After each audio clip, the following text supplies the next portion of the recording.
নমস্কাৰ বন্ধু বান্ধৱীসকল, আপোনালোকে চাই আছে মোৰ ইউটিউব চেনেল জয় শ্ৰীৰাম এষ্ট্ৰ জ্ঞান। আজিৰ টপিকটো হ'ল কাতি মাহত জন্ম হোৱা ব্যক্তিসকলনো কেনেকুৱা, সেই বিষয়ে আজি আলোচনা কৰিম। সকলোকে চাই থাকক ভিডিঅ'টো। কাতি মাহত জন্ম হোৱা জাতকবোৰ ধাৰ্মিক আৰু অনেক গুণৰ অধিকাৰী হয়। কাতি মাহত জন্ম হোৱা লোকসকলৰ সৰল মনৰ আৰু ভীষণ বুদ্ধি থাকে। এওঁলোকে দেশ ভ্ৰমণৰ সুযোগ পায়, বহুতবাৰ সুযোগ পায় ঘূৰিবলৈ, বিদেশত ঘূৰিবলৈ যোৱাৰ সুযোগ পায়। ভ্ৰমণত কেতিয়াবা লাভ হয়, কেতিয়াবা লোকচান হয়। নিজৰ চেষ্টাত এওঁলোকে উপাৰ্জন কৰে। নিজৰ চেষ্টাৰ ফলতহে এওঁলোকৰ উপাৰ্জন হ'ব। পৰিশ্ৰম অনুযায়ী অৰ্থ উপাৰ্জন নহ'লেও সকলোৰে পৰা সুনাম পায়। এওঁলোকে যিমান কষ্ট কৰে, সেই কষ্ট কৰা অনুযায়ী এওঁলোকে ফলটো নাপায়, তথাপিতো কিন্তু সকলোৰে পৰা সুনাম পাই থাকে। জীৱনত অনেক বন্ধু বান্ধৱ পালেও কাৰো পৰা উপকাৰ নাপায়। মনৰ মতন স্ত্ৰী পায়। এওঁলোকে নিজৰ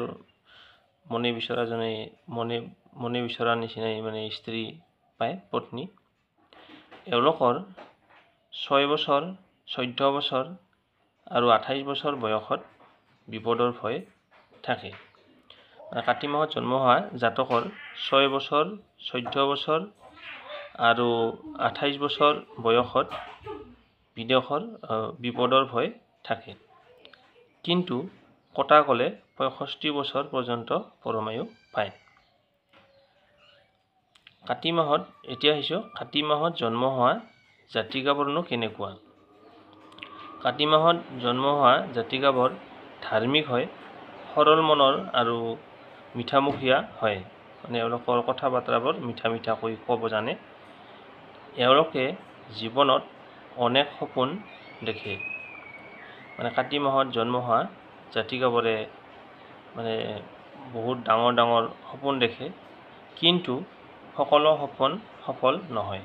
তাৰে কিছুহে সফল হোৱা দেখা যায়। সদায় তৰ্ক কৰি ভাল পায়। এওঁলোকে যুক্তি তৰ্কত ভাগ লোৱা দেখা যায়। এওঁলোকৰ বন্ধুতকৈ শত্ৰু বেছি। কাতি মাহত জন্ম হোৱা জাতিকাবোৰৰ বন্ধুতকৈ শত্ৰুৰ পৰিমাণটো বেছি। সেয়েহে এওঁলোকে সাৱধান থকাটো দৰকাৰ। কাতি মাহত যিসকল জাতিকাৰ জন্ম হৈছে, জাতিকা হৈছে মহিলা, ছোৱালী তেওঁলোকে সাৱধানে থকাটো দৰকাৰ। সাধাৰণতে এওঁলোকৰ ভৰিত অসুখ হয়, ভৰিৰ ৰোগত কষ্ট পাই থাকে। এওঁলোকৰ 4টা বয়সত এওঁলোকৰ বিপদৰ ভয় থাকে। যদি কটা যায় তেতিয়াহ'লে 67 বছৰ পৰ্যন্ত পৰমায়ু পায়। সেই বিপদৰ বয়স কেইটা মই কৈ আছোঁ। 2 বছৰ বয়সত এওঁলোকৰ বিপদৰ ভয় থাকে, আৰু 8 বছৰতো বিপদৰ ভয় থাকে। 22 বছৰ আৰু 38 বছৰ বয়সত এওঁলোকৰ বিপদৰ ভয় থাকে। কিন্তু যদি এই বিপদখিনিৰ পৰা উদ্ধাৰ পায়, তেতিয়াহ'লে এওঁলোকৰ 77 বছৰ পৰ্যন্ত এওঁলোকৰ পৰমায়ু পায়। এওঁলোকে সদায় আনৰ ভালটোকে কামনা কৰে।